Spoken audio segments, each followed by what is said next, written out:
என்னுடைய தலைவன், என்னுடைய தலைவன், என்னுடைய தலை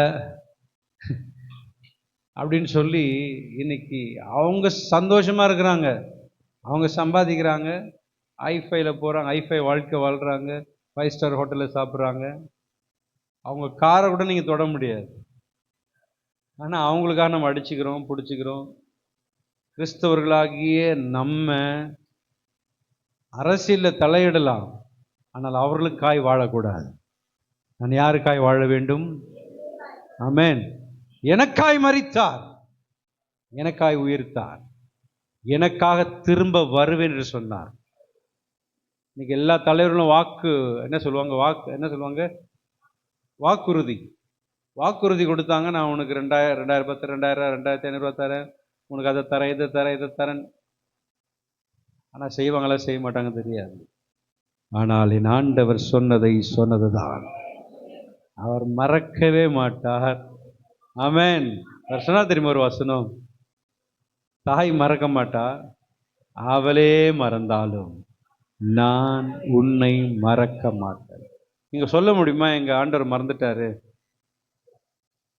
நீ ரட்சிக்கப்பட்ட புதுசுல மகளே நீ என்கிட்ட வந்துரு, அப்ப மட்டும் நல்லவரா இருந்தாரா? இன்னைக்கு வரைக்கும் நல்லவரா இருக்கிறாரா? ஆமென். அன்னைக்கு பார்த்த தெய்வம் அதே மாதிரி தான் இருக்கிறாரு. நான் இன்னைக்கு பார்க்கறேன், இந்த ஞாயிற்றுக்கிழமை, இன்னைக்கு என்ன தேதி? 3ஆம் தேதி. அதே தெய்வத்தை தான் நான் பார்க்கறேன். ஆனா நான் மாறிட்டேன். கொஞ்சம் யோசித்து பாருங்க. நான் ரட்சிக்கப்பட்ட புதுசுல எப்படி இருந்தேன்? கொஞ்சம் யோசித்து பாருங்களேன். நான் ரட்சிக்கப்பட்ட புதுசுல நான் எப்படி இருந்தேன், இப்ப எப்படி இருக்கிறேன்? நான் மாறலையா? சொல்லுங்க, நான் மாறிட்டேனா மாறலையா? என்ன கூட நீங்க பார்த்துருப்பீங்க. 2017 எப்படி இருந்தேன், இப்ப எப்படி இருக்கிறேன்? கொஞ்சம் தொப்பை வந்து கொஞ்சம் குண்டாயிட்டேன். கொஞ்சம் யோசித்து பாருங்க. நம்ம மாறிட்டே தான் இருப்போம். உருவங்கள் மாறலாம், கேரக்டரும் மாறிக்கொண்டே இருக்கிறது. ஆனால் நேற்றும் இன்றும் என்றும் மாறாதவர். அரசியல்வாதிகள் மாறுவார்கள், ஆனால் என் தேவன் மாறுவதில்லை. அவருக்காக நான் வாழணும். நிறைய பேர் வந்து பேசியிருப்பாங்க, அப்படியே வெறியர்கள்லாம் என்ன பண்ணுவாங்க, எங்க தலைவருக்கு ஓட்டு போட்டுருங்க, எங்க தலைவருக்கு ஓட்டு போடுங்கன்னு. என்னைக்குன்னா ஆண்டரை பத்தி சொல்லியிருப்பீங்களா? இயேசு கிறிஸ்துவை பத்தி யாருக்குன்னா அதை சொல்ல மாட்டோம். எவனோ ஒருத்தன் அவனுக்காக நம்ம பேசுவோம், ஆனால் தேவனுக்காக பேசுவது ரொம்ப குறைவு. எனக்காய் பேசிட நாவுகள் இல்லையே, என்னை போல் அழைந்திட கால்கள் இல்லையே. ஆமென். ஒரு பக்தன் எழுதின அந்த பாட்டு தான், எனக்காய் பேசிட ஒருவரும் இல்லை, என்னை போல் அழைந்திட கால்களில். நான் எப்படி அலைஞ்சேன் அது போல யாருமே அலையிலையே அப்படின்னு சொல்லி வேதனையோடு கூட இருக்கிறார். நம்ம சப்ஜெக்ட் எது இல்லை, கர்த்தர் நல்லவர். ஆமென். நம்ம இன்னைக்கு பார்க்க போகிறது என்னங்க? மூடர்களின் பாட்டு. சொல்லுங்களேன், மூடர்களின். அப்படியா? மூடர்கள் பாட்டெல்லாம் என்னங்க? அதாவது 4 ஆலோசனை மாத்திரம் தான் நான் சொன்னேன். பிரசங்கிலும் நீதிமொழிகளிலும் இருக்கிறதான அவர் என்ன கூறுறாரு அப்படின்னு சொல்லி ஃபர்ஸ்ட் பார்த்தது மூடரின் பாட்டு. அந்த வசனத்தை வாசிங்க.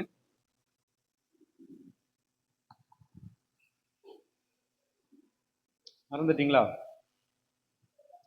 பிரசங்கி 7:5. ஒருவன் மூடரின் பாட்டை கேட்பது, எல்லாம் சொல்லுங்க பால. ஒருவன் மூடரின் பாட்டை கேட்பதிலும் ஞானியின் கடிந்து கொள்ளுதலை கேட்பது நலம். நல்ல கவனிங்க. வர்ஷிப் பண்ணும்போது தூங்க மாட்டாங்க, ஆனா வசனத்தை கேட்கும்போது தூங்குவாங்க. பார்த்துருக்கீங்களா? அதை செட்டப் பண்ணி தூங்குவாங்க. ஃபேமிலி ப்ரேயர் பண்ணும்போது பார்க்கணுமே ஒவ்வொருத்தரையும். ஃபேமிலி ப்ரேயர் அது அப்படியே அதை நான் என்ன பண்ணணும்னா, நான் எங்கள் அப்பாலாம் பார்த்தீங்கன்னா நேர்முழங்கால் போட சொல்லுவார். எங்கள் அப்பா நேர்முழங்கால் தான் ஃபேமிலி ப்ரேயருக்கு முட்டி போட்டு ஜம்முன்னு சொல்லுவார். இப்படி அப்படி சாஞ்சிச்சுன்னா அப்படியே அப்படியே அப்படியே அப்படியே தொழுகிறோம் எங்கள் பிதாவே, அப்படியே தொழுவ போயிடுவாங்க, அப்படியே பரலோகத்துக்கு போயிடுவாங்க. பாட்டு பாடும்போது உற்சாகமா இருப்பாங்க. நம்ம சபை விசுவாசிகள் பாட்டு பாடுவதில் ரொம்ப உற்சாகமா இருப்பாங்க. ஆனால் பிரசங்கம் வந்த உடனே ஆட்டோமேட்டிக்கா வந்துடும். வசனம் தான் சொல்லுது, நல்லா வாசிங்க. ஒருவன் மூடரின் பாட்டை கேட்பதிலும் ஞானியின் கடிந்து கொள்ளுதலை கேட்பது நலம். ஒரு இனிமையான வார்த்தைகளை பேசினா ஜனங்கள் கூடுவார்கள். ஆசீர்வாதமாயிருப்பாய், ஆண்டவர் உன்னை பெருக செய்வார்னு சொன்னா இந்த சபை 2 மடங்குல 3 மடங்கா பெருசாயிடும். நானும் பெருகிடுவேன், எல்லாரும் நம்ம சபையில் இருக்கிறவங்களும் பெருகிடுவோம். அப்ப ஏன் பிரதர் செய்ய மாட்டீங்க? நான் இந்த உலகத்திற்கான அழைக்கப்படல, நான் அழைக்கப்பட்டது அவருக்காக. சொல்லுங்க பார்க்கலாம். ஏசாயால 32:8 மூடன் மூடதனத்தை பேசுகிறான். மூடன் மூடதனத்தை தான் பேசுவான். அவன் இருதயம் அநியாயத்தை நடப்பிக்கும். அவன் மாயம் பண்ணி கர்த்தருக்கு விரோதமாய் விபரீதம் பேசி பசியுள்ள ஆத்மாவை வெறுமையாக வைத்து தாகம் உள்ளவனுக்கு தாகம் தீர்க்காது இருக்கிறான். பசியோடு கூட வர்றாங்க, ஆண்டவரை போல நான் மாறணும், கர்த்தரை போல நான் வாழணும்னு விரும்பி வர விசுவாசிகளுக்கு உன்னை ஆண்டவர் வாழாக்காமல் தலையாக்குவார், உன்னை கீழாக்காமல் மேலாக்குவார் சொல்லி சொல்லி சொல்லி சொல்லியே அவர்களுக்கு தடவி கொடுத்து செய்தி கொடுத்து கொடுத்து கொடுத்து அவர்கள் அப்படியே வளர்ந்து விட்டார்கள். கொஞ்சம் கடிந்து கொள்ளுதல் இருந்ததுன்னா, கொஞ்சம் ஸ்பைசியான ஃபுட்டு சாப்பிட்டோன்னா நிறைய பேருக்கு ஒத்துக்காது. பார்த்துருக்கீங்களா? நிறைய பேருக்கு ரொம்ப காரமாக சாப்பிட்டா ஒத்துக்காது. அது எங்கே போயிடுவாங்க தெரியுமா? பக்கெட் எடுத்துகிட்டு போயிடுவாங்க. இன்னைக்கு சபையிலையும் கொஞ்சம் காரசாரமாக பேசுனா நிறைய பேருக்கு பிடிக்காது. ஏன்னா நம்ம அப்படியே பழகிட்டோம், பாலில் ஸ்வீட்டை போட்டு குடிச்சு குடிச்சு பழகிட்டோம்.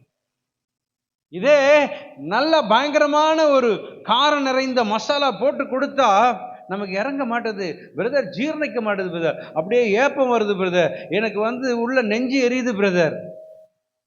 நிறைய கம்ப்ளைண்ட். ஏன்னா நிறைய பேருக்கு வசனம் பிடிக்காது. வசனம் எப்படி இருக்கணும்னா என்னை ஆற்றி தேற்றுக்கணும். பார்த்துருக்கீங்களா டிவியில் பிரசங்கியாரெல்லாம்? அருமை மகனே மகளே, ஆண்டவர் உங்கள் வாழ்க்கையில் இறங்கி வருவார் அப்படின்னு சொன்ன உடனே அப்படியே ரொம்ப சந்தோஷமாயிடுவோம். நம்ம சிந்திக்கணும், தேவன் என்னோடு கூட பேசுறாருன்னா நான் மாறணும். நான் திரும்ப திரும்ப சொல்றேன், என்னுடைய தேவைகளை அவர் சந்திக்கிறாரா இல்லையாங்க? என்னை வாழாக்காமல் தலையாக்குவார், அவர் சொல்லிட்டாரு, அவர் செய்வார். ஆனால் நான் என்ன செய்யணும்? நான் கர்த்தருடைய வார்த்தைக்கு கேட்டு கடிந்து கொள்ளுதலை ஏற்றுக்கொண்டு நான் மேன்மையாக அவருடைய பாதத்திலே உட்கார்ந்து வளர்ந்து கொண்டே இருக்க வேண்டும். ஆமென். மூடரின் பாட்டு யாருங்க? மூடரின் பாட்டு என்றால் என்ன? இருக்கிறீங்களா? மூடரின் பாட்டு என்றால் என்ன? யார ஒருத்தர் சொல்லுங்க, என்ன கேட்டீங்க? மூடரின் பாட்டு என்றால் என்ன? என்ன ஸ்டூடெண்டா இருக்கிறீங்க நீங்க? மூடரின் பாட்டு என்றால் என்ன தெரியும், நான் சொல்ல மாட்டேன்.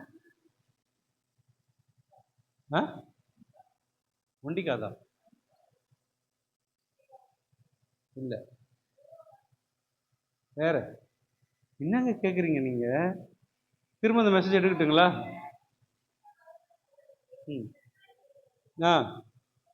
மெயினா மூடரின் பாட்டு என்று சொன்னால் கள்ள உபதேசம், அவ்வளவுதான். மூடரின் பாட்டு என்றால் கள்ள உபதேசம். இந்த கள்ள உபதேசம், செழிப்பின் உபதேசம், இதெல்லாம் மூடரின் பாட்டு. ஆனால் கண்டித்து பேசுகிற வார்த்தைகள் எனக்கு பிடிக்காது. ஞானியின் கடிந்து கொள்ளுதலை கேட்க கூடாதுன்னு இருப்பேன் நான். அதனால காதல பஞ்சி வச்சிருப்பாங்க நிறைய பேர். அப்படிப்பட்ட வார்த்தைகள்லாம் வரும்போது என்ன நம்ம சொல்லுவாங்க? பார்த்துருக்க நிறைய பேர், உனக்கு தான் கேட்டுக்கோ. ஆனா நல்ல வார்த்தைகள் உன்னை ஆசிரியமா அது எனக்குன்னு வாங்க. ஆனால் மூடர் யார் அப்படின்னு சொன்னா, இங்க ஏசாயால நான் வாசிக்கிறோம், மூடன் மூடர தனத்தை பேசுகிறான்னு சொல்லி. சரி, இதை நம்ம போன வாரம் பார்த்துட்டோம். திரும்ப உங்களுக்கு எடுத்தா மறந்துடுறீங்களே, அதான் ரொம்ப கஷ்டமா இருக்குது. 2 பாட்டு சொன்னேன். மோசேயின் பாட்டு, ஆட்டுக்குட்டியானவரின் பாட்டு. மோசேயின் பாட்டு என்னதுங்க? ஆகமங்கள். ஆதி ஆகமம் சொல்லுங்களேன். ஆதி ஆகமம்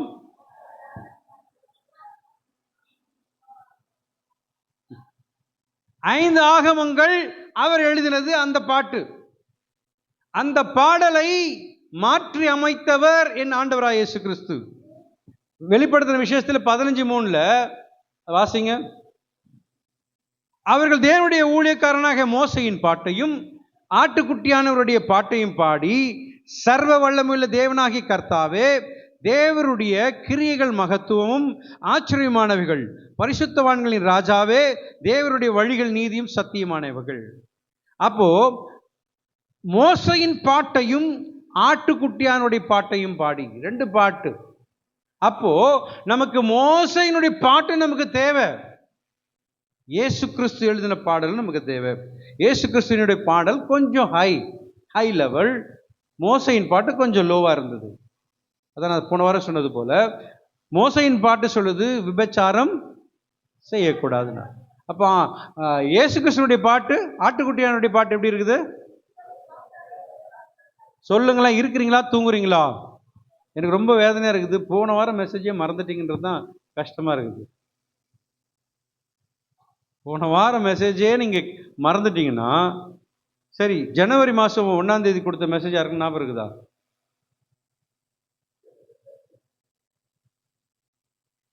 ஒன்னாம் தேதி, இப்போ இந்த மே மாதம் 1ஆம் தேதி என்ன மெசேஜ் கொடுத்த யாரும் ஞாபகம் இருக்குதா? ஓகே. அந்த நன்றி உணர்வு இப்போ வேணும். அந்த நன்றி உணர்வு இப்போ வேணும். மறந்துடுறோமே நம்ம. அப்போ ஆட்டுக்குட்டியானவருடைய பாட்டு தான் ஆண்டவராய் இயேசு கிறிஸ்துனுடைய சத்தியங்கள். சொல்லுங்க பார்க்கலாம். ஆண்டவராய் இயேசு கிறிஸ்துனுடைய சத்தியங்கள். அந்த பாடலை நான் எப்பொழுதும் கேட்டுக்கொண்டிருக்க வேண்டும், மூடரின் பாட்டை அல்ல. ஆமென். அப்போ நான் ஞானியின் கடிந்து கொள்ளுதலை ஏற்றுக்கொள்ள வேண்டும். ஆண்டவராய் இயேசு கிறிஸ்து அநேக செய்திகள் கொடுத்தார். எல்லா மெசேஜ்களும் பார்த்தீங்கன்னா ஆறுதலும் தேர்தலுமாக இல்லை. அவருடைய செய்தியெல்லாம் கேட்டீங்கன்னா பயங்கரமா இருக்குது. வீரியன் பாம்பு குட்டிகளே அப்படின்னு சொல்றாரு. பயங்கரமா அவர் பேசும்போது பயங்கரமா இருக்கும். ஆனா அதே வேளையில் அவர் அன்பாகவும் பேசினார். அன்பான பேசின வார்த்தை காட்டிலும் கடிந்து கொள்ளுதல் அதிகமாக இருந்தது என்று நாம் பார்த்தோம். நம்ம அருமையானவர்களே, மூடரின் பாட்டு எதுன்னு சொன்னா, தேவ பயம் மற்ற மாய்மாலம் செய்யக்கூடிய, கர்த்தருக்கு விரோதமான அநியாயத்தை செய்கிறவர்கள், பசியோடு வருவர்களை வெறுமையாய் அனுப்பிவிடுகிறவர்கள் தான் ஊழியக்காரருடைய அடையாளங்கள், விசுவாசிகளுடைய அடையாளங்கள். ஒருவன் சபைக்கு வரும் பொழுது, புறஜாதிகள் சபைக்கு வரும் பொழுது, நான் திரும்ப திரும்ப சொல்கிறேன், ஒரு விசுவாசி, ஒரு புதிய ஆத்துமக்கள் சபைக்கு வரும்போது நம்ம கூட்டத்தோடு கூட பேசிகிட்டே இருந்தோம்னா அது பசியோடு வரும் பொழுது திரும்ப போயிடுது. நீங்கள் உங்கள் கூட்டத்தை நிறுத்திட்டு, உங்கள் ஃப்ரெண்ட்ஸுங்களை நிறுத்திட்டு, உங்கள் அன்பான சகோதர சகோதரி கொஞ்சம் ஸ்டாப் பண்ணிவிட்டு புதியதாக வந்துட்டு போய் பாருங்கள். செய்கிறது கிடையாது. அப்படியே நின்று அப்படியே கூட்டமாக அப்படியே எப்பவும் வாரம், போன வாரம் பார்த்தேன் சிஸ்டர், இந்த வாரம் பார்க்குறது. ஆனால் புதியதான வருகிற ஜனங்களை பாருங்க, அவங்க பசியோடு வராங்க. நான் இந்த சபைக்கு போனால் எனக்கு ஆகாரம் கிடைக்கும் அப்படின்னு வராங்க. ஆனால் நான் இங்கே தேவனுடைய வார்த்தை கொடுக்குறேன். ஆனால் நீங்கள் செய்ய வேண்டிய கடமை என்னன்னா, வருகளை விசாரிக்க வேண்டும். அதான் வேதம் சொல்லுகிறது. சபை கூடி வருதலை சிலர் எதுக்கு நம்ம சபை கூட வேண்டும் என்றால், என்கரேஜ் ஒன் அனதர். சொல்லுங்க பார்க்கலாம். ஒருவர் உற்சாகப்படுத்த வேண்டும். தூங்கி இருக்கிறவளை எழுப்பி அவங்களை உற்சாகப்படுத்தணுமா? இந்த தூக்கத்தை சொல்ல, அவங்களுடைய வாழ்க்கையில ஆவிக்குரிய ரீதியில சோர்ந்து போயிருக்கிற வேளையில, என்னடா இது, ஏன் நான் சபைக்கு போறேன், எதற்காக நான் வாழ்கிறேன் என்ற ஒரு நோக்கத்தோடு கூட இருக்கிறவளை தட்டி எழுப்பி, அருமையான சகோதரியே சகோதரனே, கர்த்தருடைய வசனம் இப்படியா இருக்கிறது, அதுதான் கடிந்து கொள்ளுதல். கேட்கறது தான் நிறைய பேருக்கு பிடிக்காது. அருமையான சகோதரனே சகோதரியே, நான் மாற வேண்டும், நம்முடைய வார்த்தைகள் மாற வேண்டும். 2 தீமோத்தேயு 4:3.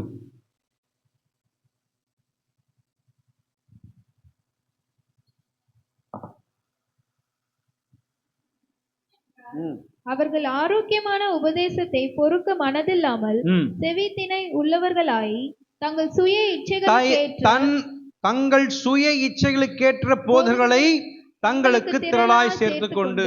யாரெல்லாம் எனக்கு ஆறுதலா பேசுறாங்க, இந்த சபைக்கு போனா ரொம்ப ஆறுதலா இருக்குதுப்பா, இந்த சபைக்கு போனா என்ன ரொம்ப என்னை ஆற்றி தேட்டுறாங்க, ஆமா உங்களை தொட்டில போட்டு அந்த ஃபீடிங் பாட்டில் கொடுத்து படுத்துக்கோ அப்படின்னு சொல்லி தேற்றுகிற போதர்கள் தான் நீ நிறைய பேர் இருக்கிறாங்க. ஆனால் நீ இப்படியாய் வாழ வேண்டும், யாருங்க பிரசங்கம் பண்ணாத மாதிரி? வழியை ஆயத்தப்படுத்தினவர் இயேசு கிறிஸ்து. வழியை ஆயத்தப்படுத்தினவர் யாரு? யோவான் ஸ்நானன். அவர் எப்படி பேசினாரு? அருமையான சகோதர சகோதரிகளே, வாருங்கள், உங்களுக்கு ஞானஸ்தானம் கொடுப்பதற்காக நான் காத்திருக்கிறேன், வாருங்கள், உங்களுக்கு 1 கிலோ ஸ்வீட் வாங்கி வச்சிருக்கிறேன், சாப்பிட்டு போங்க. இப்படியே சொன்னாரு. என்ன சொன்னா தெரியுமா? வீரியன் பாம்பு குட்டிகளே. யார் அவங்களுக்கு பண்ணது? அவர் எங்கெங்க இருந்தார்? உலகத்தோட ஒட்டவே இல்லை. உலகத்தோட ஒட்டினாரா? எங்க இருந்தார்? வனாந்திரத்தில் இருந்தார். ஏன்னா அவருக்கு தெரியும், டே உங்களோட சேர்ந்தா நானும் உங்களை மாதிரி மாறிட்டு வேண்டா. அதுதாங்க வேதம் சொல்லுது, நான் உலகத்தாரன் அல்ல. நான் யாரு? கிறிஸ்துவை சார்ந்தவன். அப்ப நான் உலகத்தில் இருந்தாலும் உலகத்தில் உள்ளவர்களைப் போல உலகத்தில் உள்ள அன்பின்படி நடக்காதபடிக்கு கிறிஸ்துவின் அன்பிலே நான் வளர வேண்டும். நான் உலகத்தில் தான் வாழ்றேன். யோவான் ஸ்நானன் பாருங்க, அதெல்லாம் தப்பிச்சிட்டார். அதனால இயேசு கிறிஸ்து கூட 40 நாள் உபவாசம் இருக்கும்போது தனிமையா இருந்தார். ஏன் தெரியுமா? இந்த உலகம் டிஸ்டர்பன்ஸ் பண்ணும். அங்க போனாலும் பிசாசு உள்ள விடமாட்டான். இந்த உலகத்திலே உபத்திரங்கள் எங்க போனாலும் உண்டு. ஏன் தெரியுமா அப்படி போயிட்டார்? சொல்லுங்க பார்க்கலாம். உபவாசம் அப்படி போனா இன்னைக்கு நிறைய பேர் உபவாசம் இருக்கிறோம். நிறைய பேர் வேலைக்கு போகும்போது என்ன உபவாசம் எடுக்கிறேன் பிரதர், எடுக்காதீங்க, வேண்டான்ற. நான் அப்படி உபவாசம் வேஸ்ட். உபவாசம் என்பது என்னென்றால், நான் தேவனோடு கூட உறவு கொள்வேன். இயேசு கிறிஸ்து செய்தாரு, மோசையும் அப்படிதான் செய்தார். வனாந்திரத்துக்கு போயிட்டாங்க. ஏன்னா எந்த டிஸ்டர்பன்ஸ், நானும் தேவனும் பேசிக்கொண்டு இருக்கிற வேளையில மனுஷருடைய வார்த்தை உள்ள வரக்கூடாது. நான் உபவாசம் உட்காருவேன். அப்பதான் எங்க அம்மா என்ன பண்ணுவாங்க? 65 செய்வாங்க, வறுத்துன்னு இருப்பாங்க. அப்படிதானே? நம்மளுக்கு அந்த அப்படியே ஈர்ப்பு. சோத்திர ஆண்டவரே, இன்னைக்கு உபவாசம் எடுக்கலாமா? இன்னைக்கு இந்த போன வாரம் கூட வெள்ளிக்கிழமை யாரும் உபவாசம் இருந்தாங்க. நான் உபவாசம், நான் சாப்பிட மாட்டேன். அப்படியே காட்டும்போது அப்படியே இழுக்குது, விழுந்துடுறோம் நம்ம. அதனால அருமையான சகோதரி சகோதரியே, நாம தனித்து வாசம் பண்ண வேண்டும். இந்த வசனத்தை வாசிக்கும் பொழுது வாசிங்க திரும்பவும். என்றால் அவர்கள் ஆரோக்கியமான உபதேசம். அப்போ கடிந்து பேசுகிறார்களா? எனக்கு வேண்டாம். மனம் திரும்புகிற பிரசங்கம் எனக்கு வேண்டாம். கட்டுக்கதைகள் பேசுகிறவர்கள் தேவ செய்தி எப்படியா இருக்க வேண்டும் என விரும்புகிறார்கள் என்றால், ஜனங்களுக்கு இச்சைகளுக்கு ஏற்றக்கூடிய வார்த்தைகளை பேசக்கூடிய மூடரின் பாட்டு. பழைய ஏற்பாடு காலத்தில் இப்படிப்பட்ட ஊழியர்கள் இருந்தார்கள். போன வாரம் பார்த்தோம் நாம. சரி, நான் இதை விட்டுறேன். நான் இன்னைக்கு நிறைய காரியங்கள் நம்ம கற்றுக்கொள்ளலாம்.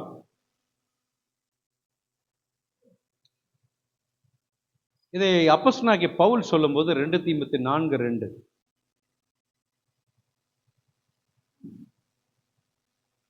இப்பதான் மனப்பாட வாசகம் படிச்சோம்.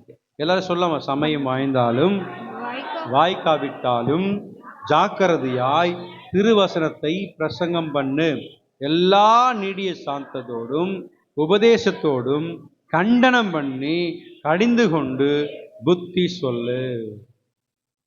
அதனால இந்த வசனத்தை பிடிச்சிக்கிட்டு நீ திருந்தணும், அவ்வளவுதான், நீ செத்துருவ நீ, அந்த கண்டது இல்லை. நம்ம ஆளுங்க அப்படிதான் ஸ்ட்ரைட்டா போயிட்டு அப்படி பயங்கரமா எதிர்க்க பார்த்து வசனம் அப்படி சொல்லுது, நானும் கரெக்டா இருப்பேன்.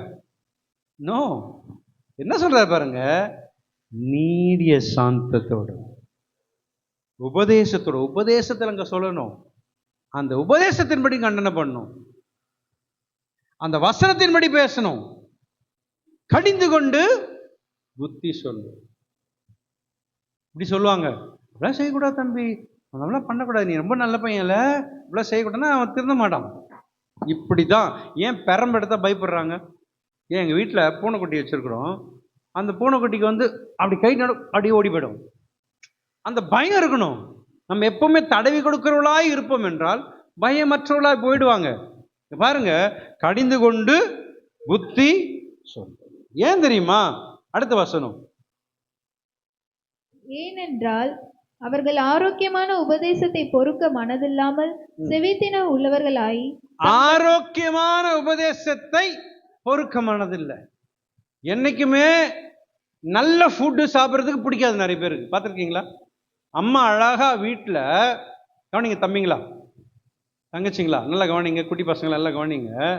அம்மா நல்ல அழகா ஹெல்த்தியான ஃபுட்டு செய்து வச்சிருந்தா இது எங்க போகுது? ஃப்ரைட் ரைஸை கொடு,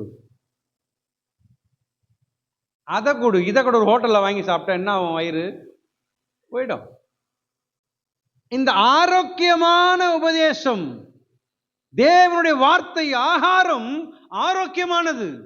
அதை விட்டுட்டு நான் அங்க போறேன், அந்த மீட்டிங் போறேன், இங்க போறேன், அங்க போறேன்னா மாட்டிப்பீங்க. நல்லா கவனிக்கணும். நம்முடைய வாழ்க்கை பாவம் நிறைந்த வாழ்க்கையில வாழ்ந்தோம். பாவம் நோய்க்கு ஒப்பிட்டு வேதம் சொல்லுகிறது. பாவம் எதற்கு சொல்லப்படுகிறது?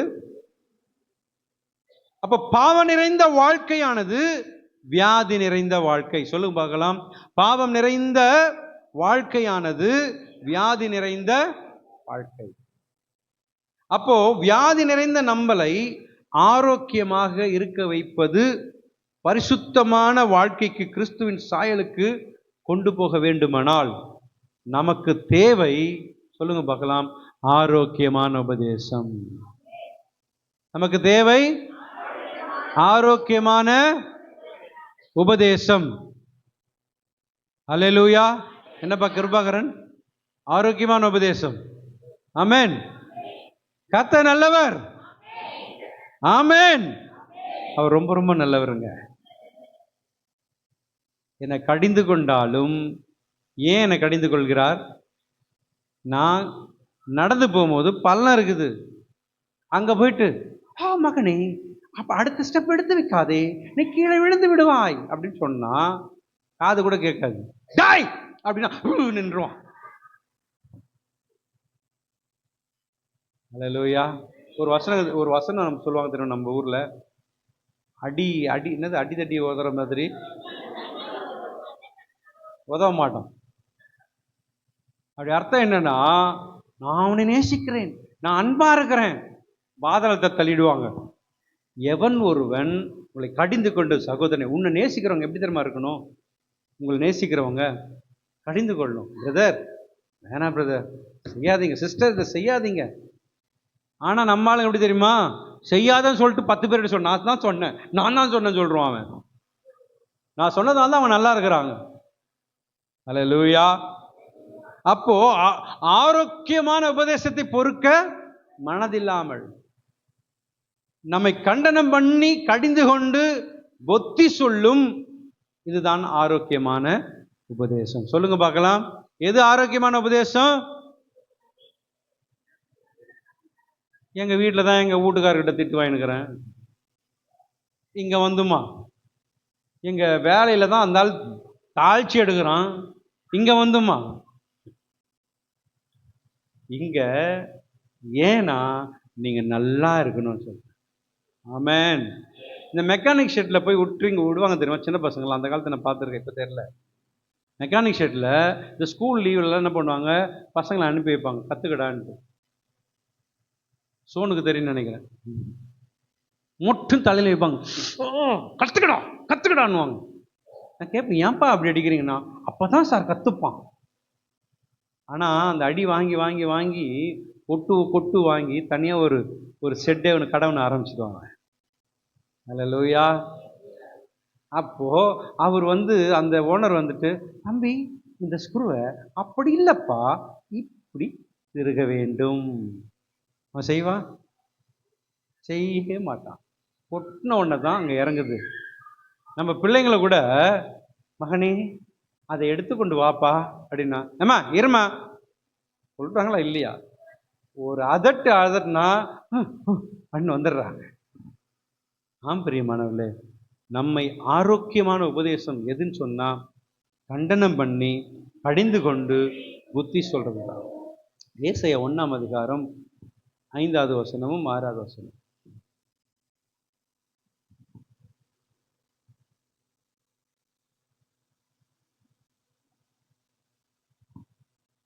ஏசாயா 1ஆம் அதிகாரம் 5வது வசனமும் 6வது வசனம் வாசிங்க.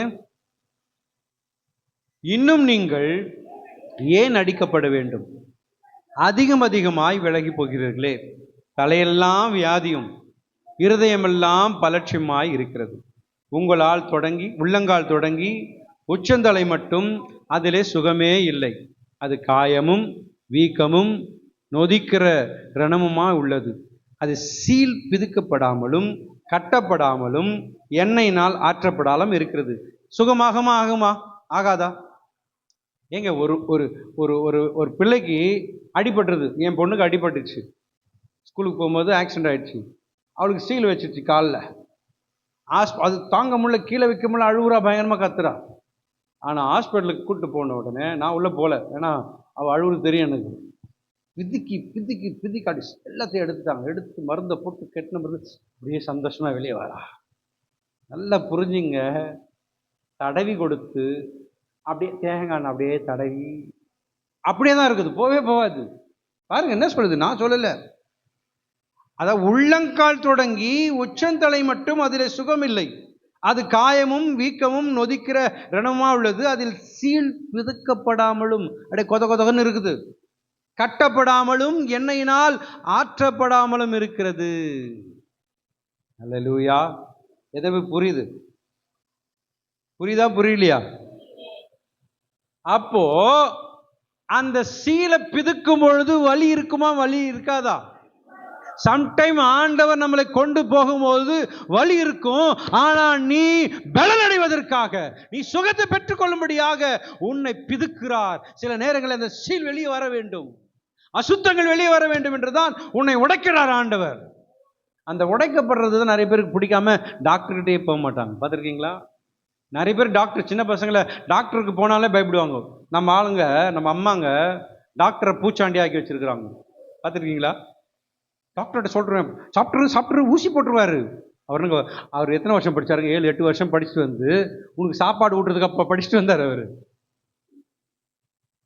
அந்த ஊசி போடும்போது சில பேரை பார்த்துருக்கிறேன், ஊசி அப்படிதான் அந்த நர்ஸ் அப்படின்னும் போது அப்படி ஒரு மாதிரி பண்ணுவாங்க, கண்ணெல்லாம் அப்படியே மூடிப்பாங்க. ஆனால் அந்த ஊசி இறங்கி அந்த மருந்து உள்ள போன பிறகு அதை வேலை செய்யும். வேலை செய்யும் போது நல்ல ஜுரம் அடிக்குது, நல்ல சளி பிடிச்சிக்குது. நிறைய பேர் மைண்ட் செட் என்ன தெரியுமா? அந்த டாக்டர்கிட்ட போனால் ஒரு ஊசி போடுவார், நல்லாயிடுவேன். இருக்கா இல்லையா? அது வேற. நம்ம ஆளுங்க ஒரு இது பிளான் ஒன்று வச்சுருக்காங்க. அவர் கைராசியான டாக்டரா. அவர் என்ன டாக்டரோ தெரியல. கைராசியான டாக்டர் இயேசு கிறிஸ்து ஒருவர் தான். அவர்கிட்ட போனால் நல்லாயிடும். அவர் என்ன பண்ணுவார்? எடுப்பார், பெயின் கில்லர்னு ஒரு மருந்து ஒன்று இருக்கும், எடுத்து ஊற்றிடுவார். அது என்ன ஆகும்னா 2 நாள் 3 நாள் நல்லா இருப்பீங்க, 4 நாள் திரும்ப வந்துடும். ஆனால் ஒன்றுங்க, அந்த மருந்து உள்ளே போயிடுச்சுன்னா தான் அது கிரியை செய்யுது. தேவ வார்த்தை கடிந்து கொள்ளுதல் வலியாக தான் இருக்கும், வேதனையாக தான் இருக்கும். ஆனால் உள்ளே போயிட்ட பிறகு தான் அது என்ன பண்ணுதுன்னா கிரியை செய்யும். ஆமென். தேவன் உன் கையில் பெரிய ஒரு கட்டி இருக்கிறத பார்க்குறார். அந்த கட்டியை பார்க்கும்போது அது அப்படி கொத கொதன்னு இருக்குது, உள்ள சீல் இருக்குது. அப்போ தேவன் என்ன பண்ணுறாருன்னா அதை பிதுக்கி எடுத்து மருந்து வைத்து கட்டினால்தான் சுகமாகும். நல்லா கவனிக்கணும். சும்மா மேலே மருந்தை தடவி போட்டா சுகமாகுமா? ஆகாதா? சகோதரியே கவனிங்க. ஆகுமா? ஆகாதா? மேலே தடவுனா. அப்போ தடவுற பிரசங்கம் எல்லாம் உங்களை அந்த நேரத்தில் சுகமா இருக்கும். நேரத்தில் ஒரு பழமொழி சொல்லுங்கம்மா, சொரிய சொரிய இன்பம் கையெடுத்தால் துன்பம்னுவாங்க. நல்லா சொரிய சொரிய சொரிய புண்ணு வரை சொரிஞ்சுனே இருப்பாங்க. அப்போ நல்லா இருக்கும், இதமாக இருக்கும். கையை எடுத்துட்டு பாருங்களேன், அப்படி எரியும். என்ன பிரதர் இப்படிலாம் பேசுறீங்க? இருக்கிறதா நான் பேசுறேன். நல்லா கவனிக்க வேண்டும். அது கட்டி இருக்கிற வரைக்கும் பிரச்சனை தான். டாக்டர்கிட்ட போயிட்டு அவர் என்ன பண்ணுவார்? சின்ன ஒரு நைஃப் எடுத்து சப்டன் கீறி அழகாக எடுத்து சூப்பராக ஆக்கி ஒன்று அழகாக அனுப்புவார். அதுதான் என் தேவன் பண்ணுகிறார். ஆமென். என் தேவன் செய்வது எல்லாம் நன்மைக்கு. சொல்லுங்க பார்க்கலாம். சபையில் நல்லா ஊழி செய்துட்டே இருக்கிறேன், ரொம்ப சந்தோஷமா இருக்குது. பிரதர் என்ன சந்தோஷமா, பிரதர் சிஸ்டர் நீங்கள் நல்லா செய்றீங்க, கர்த்தர் நல்லவர், அப்படியே சந்தோஷமா போயிட்டு திடீர்னு ஒன்று வரும். ஒரு பிரச்சனை வந்துடும், அவ்வளோதான். அப்படி மூலையில் உட்காந்துருவாங்க. நான் ஃபோன் பண்ணாலும் எடுக்க மாட்டாங்க. காரணம் என்னவென்றால் மூடா. நல்லா கவனிக்கணும். அப்போனா அவங்களுக்கு கட்டி இருக்குதுன்னு அர்த்தம். அந்த கட்டி பிதுக்கினாதான். அப்ப எனக்குள்ள இருக்கிற காரியம் உடைக்கப்பட வேண்டும். சுயம். நான் உடைக்கப்பட்டால் எதற்கு நான் கவலைப்பட மாட்டேன், யாரையும் பார்க்க மாட்டேன், என் தேவனை மாத்திரம் தான் நான் பார்ப்பேன். அப்போ ஒவ்வொரு முறையும் நான் பிதுக்கி எடுக்கும் பொழுது, ஆண்டவராக இயேசு கிறிஸ்து பிதுக்கி எடுக்கும் பொழுது நான் யாரை போல மாறுறேன் தெரியுமா? இயேசு கிறிஸ்துவை போல மாறுகிறேன். சொல்லுங்க பார்க்கலாம். நான் யாரை போல மாறுறேன்? ஒவ்வொரு முறையும் எனக்குள்ளே வரும் பொழுது, எனக்குள்ளே ஏதாவது பிரச்சனை வரும் பொழுது நான் தாங்கிக் கொண்டு கர்த்தரை நான் துதிக்கிறவனாக இருப்பேன் என்றால், தேவன் என்னை பார்த்து எனக்குள்ள இருக்கிறது எல்லாத்தையும் எடுத்து போட்டு என்னை பரிசுத்தமாக்குகிறார். நான் ஒவ்வொரு நாளும் கிறிஸ்துவை போல மாறிக்கொண்டிருக்கிறேன். சீல் பிதுங்கி என்றால் கண்டனம் பண்ணி கடிந்து கொண்டு புத்தி செய்வதற்கு அடையாளமா இருக்கிறது. நாம் அடிப்படை சத்தியத்தை கேட்டு ஞானஸ்தானம் எடுத்து சத்தியத்துக்குள்ள நம்ம வந்துட்டோம். ஆனால் கிறிஸ்துவின் சாயல் வந்து விட்டதா இல்லையா? நான் நினைக்கிறோம் ஞானஸ்தானம் எடுத்தால் போதும், ஞானஸ்தானம் எடுத்தாச்சு, பரலோகம் போக முடியாது. நம்ம நினைக்கிறோம் ஞானஸ்தானம் எடுத்தால் பரலோகம் போயிடுமா? முடியாது. நான் கிறிஸ்துவின் சாயலை உடையவனாக ஒவ்வொரு நாளும் மாற வேண்டும். நான் என்னைக்கு ரட்சிக்கப்பட்டேன், என்னைக்கு ஞானஸ்தானம் எடுத்தேன், ஆண்டவரோடு கூட உடன்படிக்கை பண்ணினனோ, நான் வாழ்றேனா? இல்லையே. ஒவ்வொரு நாளும் இன்னும் கேடுகட்டதான் நான் போயிட்டு இருக்கிறேனே. இன்னும் நான் தேவனை விட்டு தூரமா போயிட்டு இருக்கிறேன். இன்னும் தேவையில்லாத வார்த்தைகள் எனக்குள்ள வருது. இன்னும் பயங்கரமான மாறிட்டே தான் இருக்கிறேன். அப்பனா நான் சீல் பிதுக்கப்பட வேண்டும். எனக்குள்ள இருக்கிற கெட்ட நீர் வெளியாக வேண்டும். அப்ப கிறிஸ்துவின் சாயல் எனக்குள்ள வர வேண்டும் என்றால் நம்முடைய லக்கு என்ன? கிறிஸ்துவின் சாயல். அந்த கிறிஸ்துவின் சாயலை நோக்கி ஓட வேண்டும். நமக்குள் இருக்கும் பாவ நோய்கள், நமக்குள் இருக்கும் எல்லா பாவ நோய்களும் பரம வைத்தியராகிய இயேசு கிறிஸ்துவினாலே சுகப்படுத்த முடியும். ஆமென் சொல்லுங்க பார்க்கலாம். அவர் ஒருவரால் தாங்க சுகப்படுத்த முடியும்.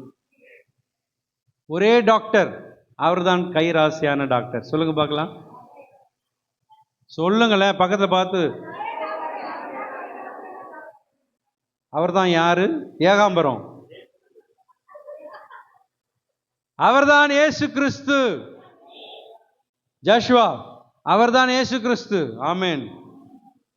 கர்த்தர் நல்லவர். நல்லா புரிஞ்சுங்க, நம் தேவன் பெரியவர். நம் தேவன் பெரியவர்.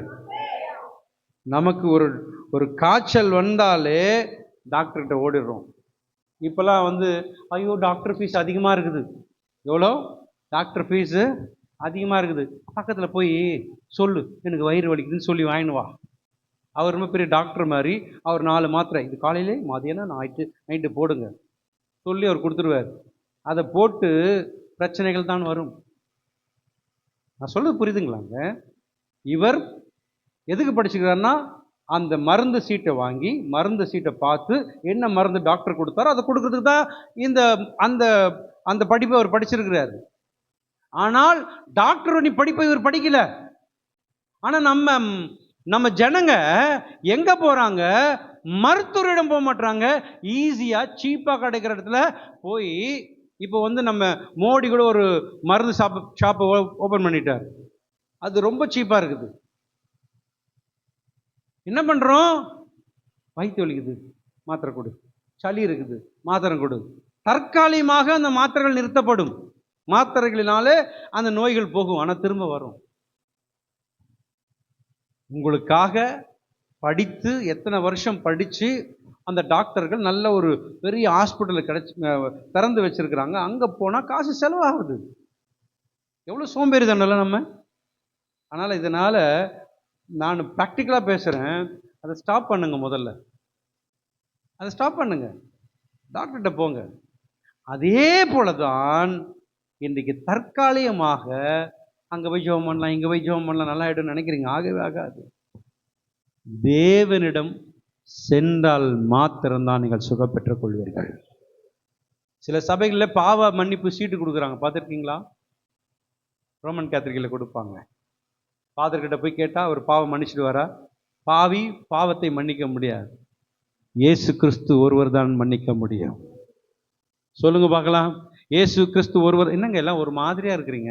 நானும் கஷ்டப்பட்டு பிரச்சனை எல்லாம் ஒன்றுக்குறீங்க, என்னன்னே தெரியல. இன்னைக்கு நாளைக்கு தேர்தலுக்காக நீ கவலைப்படுறீங்களா என்னன்னு தெரியல.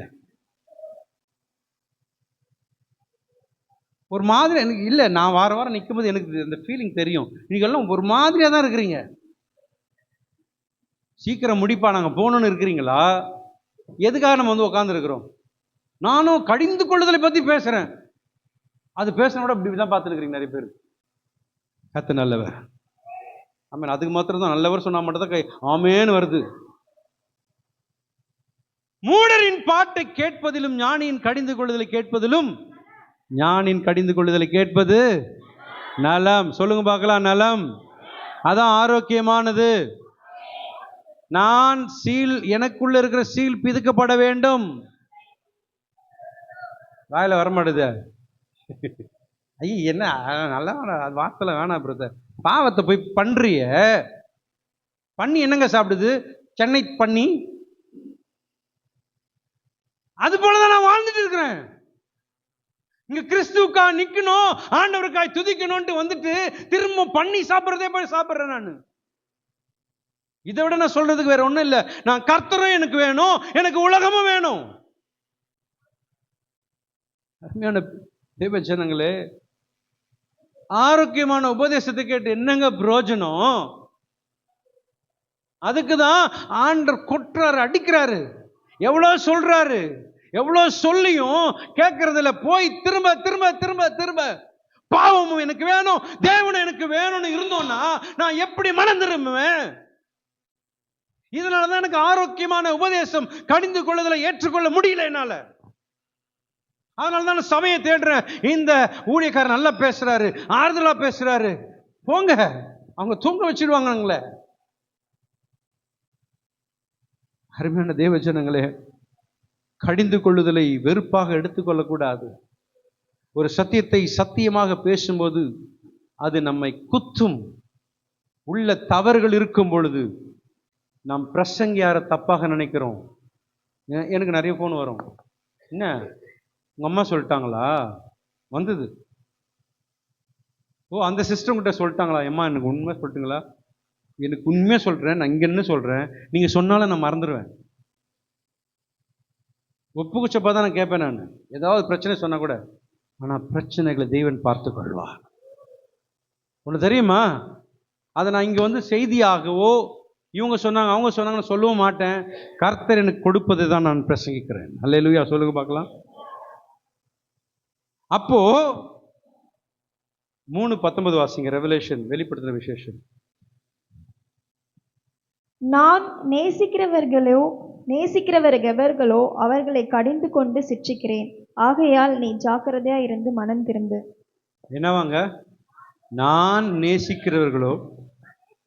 நேசிக்கிறவர்கள் எவர்களோ அவர்களை கடிந்து கொண்டு சிட்சிக்கிறேன். ஆகையால் நீ ஜாக்கிரதையா இருந்து மனம் திரும்பு. ஆமென். பிள்ளைகள் விளையாடிட்டு இருக்கிறாங்க, எல்லா பிள்ளைங்களும் விளையாடிட்டு இருக்கிறாங்க. உங்க பிள்ளை அடுத்த பிள்ளை மண்டே உடைச்சிட்டான், சரிங்களா? ஆனால் நம்ம யாரை நம்ம திட்டுவோம்? அதை அடிச்சுட்டு எதிரமா பண்ணோம், அப்படியே எல்லாத்தையும் தலையெல்லாம் ஒரு மாதிரி விடுன்னு கத்தா இருக்கும். அவன் கூட அமைதியாக இருப்பான், இது ரொம்ப அழுவும். இது நம்ம யாரை திரும்ப திட்டுவோம் சொல்லுவோம் பார்க்கலாம். ஒரு தாய் 2 பிள்ளைங்க சண்டை போடுது, உங்கள் பிள்ளையும் மற்ற பிள்ளையும் சண்டை போடுது. நம்ம யாரை போய் திட்டுவோம்? சும்மா கதெல்லாம் விடக்கூடாது, நம்ம ஃபேக்டை பேசணும். ஆனால் அது நான் பெற்ற பிள்ளை, அதனால ஏய் ஒழுங்கா இருக்க முடியாதா ஓ அப்படி நாங்கள் அப்பா அம்மா இல்லை. இப்போ அதை தான் திட்டுவோம் நம்ம. சொந்த பிள்ளைய திட்டுவோம் நம்ம. பக்கத்து வீட்டு பிள்ளைகள் தவறு செய்யும்போது அந்த பிள்ளையை அடித்து கடிந்து கொண்டு பேசுவோமா, நம்ம பிள்ளைகளை பேசுவோமா? உண்மையான தாய் என்ன பண்ணுவாங்கன்னா, என் பிள்ளை தான் திட்டுறேன். அல்லேலூயா. அப்போ இந்த பாட்டுகளை பாடுகிற, மூடத்தனமாய் பாடுகிற பாடலை பாடுகிறவர்கள் யாரை திட்டுவாங்கன்னா அடுத்த பிள்ளை தான் திட்டுவாங்க, சொந்த பிள்ளைய. அப்போ உண்மையான தகப்பன், உண்மையான தாய் தன்னுடைய பிள்ளை போட்டு அங்கே அடிப்பாங்க, பார்த்துருக்கேன் நான். அவங்க மேலே, அந்த பிள்ளை மேலே தவறு இருக்கட்டும், ஆனால் நம்ம பிள்ளை மேலே தான் தவறு, அடிப்பாங்க. ஒரு அடி அடிச்சு போய் சாரி கேளுன்னு சொல்லுவாங்க, பார்த்துருக்கீங்களா? ஆனால் இந்த மூடல் பாட்டை கேட்பவர்கள் அந்த பிள்ளை தான், அதுதான் தப்பு, என் பிள்ளை ரைட்டுன்னுவாங்க. என்னைக்குமே காக்கை அப்படிதான் பார்ப்பாங்க எல்லாரும். அப்ப உண்மையான கிறிஸ்தவர்கள், உண்மையான விசுவாசிகள் யாரை பார்க்கணுங்க? தன்னுடைய பிள்ளையை, அவங்கள தான் அடிக்கணும். என்மையான சகோதர சகோதரியே, என் ஆண்டவர் உங்களை பார்க்கிறார். நம்ம பார்க்குறோம்ல, பைபிள் ஸ்டடி பார்க்கும்போது அந்த உவமைகளை பார்க்குறோம்ல, அந்த உவமைகளை பேசும்பொழுது எல்லாருக்கும் ஒரு உவமைகளை பேசுகிறார். எங்கே? போட்டில் உட்காந்து பேசுகிறார் பொதுமக்களுக்கு. கடிந்து கொண்டு ரொம்ப ரகசிய வருகை பற்றிலாம் பேசுறது எங்கன்னா வீட்டுக்குள்ளே போய் 12 சீஷர்களுக்கு மாத்திரம் தான் பேசுகிறார். அப்போ சொந்த பிள்ளைகளுக்கு அவர் கடிந்து கொண்டு பேசுகிறார். அதை ஏற்றுக்கொள்ள மனதில்லாமல் அநேகர் இந்த இளையகுமாரனை போல வீட்டை விட்டு ஓடிவிடுகிறார்கள். கேட்கறது பிடிக்கல, வாழ்றது பிடிக்கல. நிறைய பிள்ளைங்க நான் பார்த்துருக்கேன், இந்த வீட்டில் ஏன் தான் நான் பிறந்தனோ சொல்லாதீங்க. அப்படி யாராவது சொல்ற மாதிரி இருந்தீங்கன்னா தயவு செய்து மனம் திரும்புங்க. இந்த பொண்டாட்டியை ஏன் தான் கெட்டனோ, இந்த புருஷனை ஏன் தான் நான் கெட்டனோ, மனம் திரும்புங்கள். அவர் பிளான் பண்ணதை நீங்க மாத்தாதீங்க. தேவன் கொடுத்ததை சொல்லுங்க, தேவன் இணைத்ததை. பின்னாடி இருக்கிறவங்க சொல்லுங்க, தேவன் இணைத்ததை. அப்போ உங்க மனைவியை பார்த்து, பேய சனியன உன் மூஞ்ச பாரு,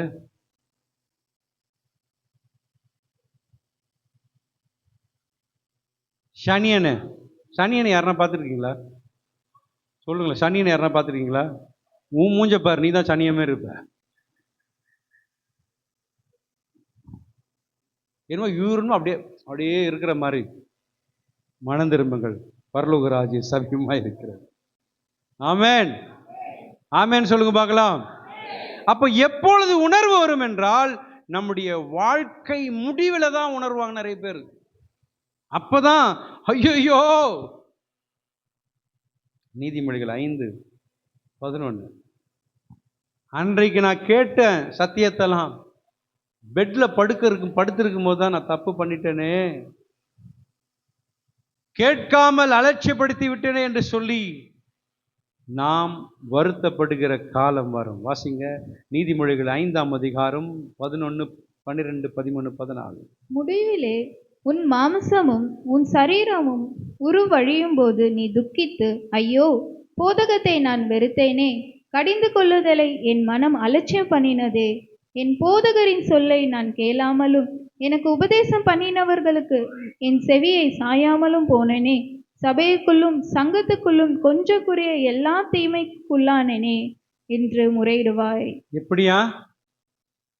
படுக்க வைக்கும் பொழுதுதான் ஐயோ நான் போதகத்தை வெறுத்தேனே, கடிந்து கொள்ளுதலை என் மனம் அலட்சியம் பண்ணினதே, என் போதகரின் சொல்லை நான் கேளாமலும் எனக்கு உபதேசம் பண்ணினவர்களுக்கு என் செவியை சாயாமலும் தூங்கி கொண்டிருந்தேன், மற்றவங்களை கிண்டல் பண்ணிட்டு இருந்தேன், சபையில் உட்கார்ந்துட்டு ஏனோதானமா இருந்தேன். நான் மெசேஜ் கேட்காம தூங்குறதும் மற்றவங்களை சீன்றதும் வளவளன்னு பேசிட்டு இருக்கிறதும். ஒன்னே ஒன்று சொல்றேன், நான் போன வாரம் கூட கடிந்து கொண்டேன். சபைக்கு நீங்க எதற்கு வரீங்க? உடைய வார்த்தை கேட்க, இந்து ஜனங்களுக்கும் கிறிஸ்தவர்களுக்கும், ஒரு இந்து கோயிலில் போனீங்கன்னா சாமியார் திடீர்னு அடிச்சுட்டே இருப்பார். அவன் போகும்பொழுது செப்பலை கழட்டிட்டு பவ்யமாக தோப்புலங்களை போட்டு இப்படி போகிறான் உள்ள. இருக்கீங்களா? அவ்வளோ பயம். ஒரு முஸ்லீம் அவனுடைய மசூதிக்குள்ளே உள்ள போகும்போது கையை காலெல்லாம் கழுவிட்டு பரிசுத்தமாக உள்ள போகிறான். அவ்வளோ பயம். நிலாவையும் மரங்களையும் வணங்குறவர்களுக்கு இந்த பயம் இருக்கும் என்றார். சபையில் உட்காந்துக்கிட்டு கிண்டல் பண்ணி பரியாசம் பண்ணி நான் இங்கிருந்து பார்க்குறேன். ரொம்ப வேதனையான காரியம். நான் இங்கே பார்க்கும்போது ரொம்ப வேதனையாக இருக்கும். எப்படி தான் தூக்கம் வருதுன்னு தெரியல. அதுவும் அப்படியே வாயெல்லாம் பொழந்துட்டு தூங்குறீங்க. கிண்டல் பண்ணுறது, குழந்தை குஜு குஜு குஜுன்னு பிள்ளைகளை கொஞ்சிக்கிட்டு.